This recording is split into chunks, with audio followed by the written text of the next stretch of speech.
These allegations are unfounded, unsupported by evidence, and have no basis in fact.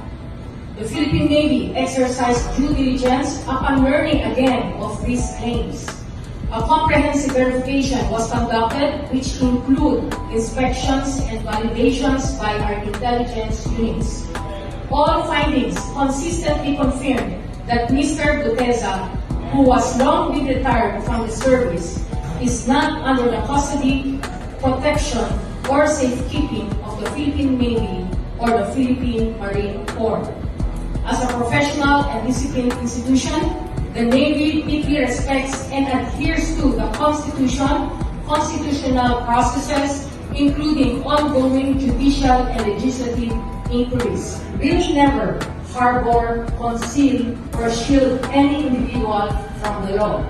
We also underscore that the Philippine Navy and the Armed Forces of the Philippines will never compromise discipline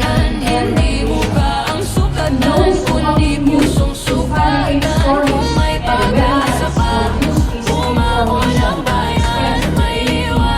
we respectfully appeal, please spare the Philippines. We have nothing to hide and nothing to protect except the truth. The Philippine Navy stands guard not only over our seas, but also over the truth, the law, and the honor of the Armed Forces of the Philippines.